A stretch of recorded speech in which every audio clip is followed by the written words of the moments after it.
Nah, eh, puisi itu paling tidak bagi saya ya, itu puisi itu ada dua bentuk, dua macam atau ragam lah disebutnya ya.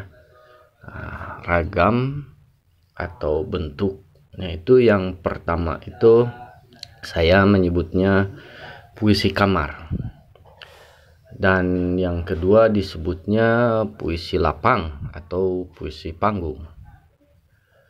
Nah, yang dimaksud dengan puisi kamar itu adalah puisi-puisi yang bentuknya itu misalkan gitu ya, seperti puisi-puisinya Sapardi ya, Sapardi Djoko Damono, kemudian puisi-puisinya Saini KM, atau beberapa diantaranya ya seperti puisi-puisinya Gusmus Mustafa Bisri, kemudian ada puisi MH Cak Nun itu ya, atau bahkan seperti puisi-puisinya Mardi Luhung, itu kebanyakan puisi-puisi kamar disebutnya ya, memakai ungkapan atau istilah saya ya, karena disebut dengan puisi-puisi kamar itu karena puisi itu yang benar-benar mengandalkan hal yang disebut dengan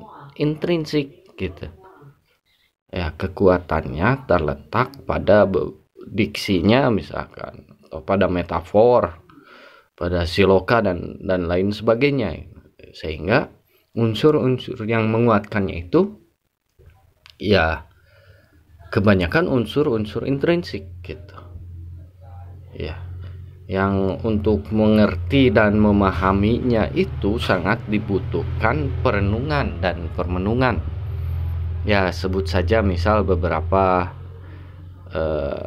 puisi-puisinya Cecep Samsul Hari, bahkan Afrizal Malna ya, dan Beni Setia, itu yang sangat membutuhkan perenungan bagi kita pembacanya ya, dan sangat menguras tenaga ya, sebutlah tenaga dalam gitu ya, karena kita harus menguras pikiran kita untuk memahaminya, terutama karena diksi dan metafornya yang sangat kuat gitu ya. Kemudian ada pula yang disebut dengan puisi-puisi lapang atau puisi panggung. Nah, bentuk-bentuk ya puisi-puisi ini adalah puisi-puisi yang kebanyakan itu kuat ketika dideklamasikan gitu. Karena kalau bentuk puisi yang tadi, bentuk puisi kamar itu tidak terlalu menarik justru ketika dideklamasikan ya di atas panggung. Makanya saya sebut puisi lapang atau puisi panggung.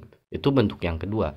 Puisi lapang atau puisi panggung itu yang kekuatannya terletak ketika puisi itu diperdengarkan atau dideklamasikan, bukan melulu dibaca gitu oleh kita pembacanya, tapi ketika kita mendengar orang membacakan, mendeklamasikannya di atas panggung ya. Sebut saja puisi-puisi seperti karya Rendra gitu ya, Willy Brodus Surendra, atau bahkan beberapa karya atau beberapa puisi itu karya Sutarji ya. Sutarji itu sangat kuat, sangat kental ya, apalagi dengan ketika kita tahu ada yang namanya postulat sajak miliknya atau karyanya itu gitu.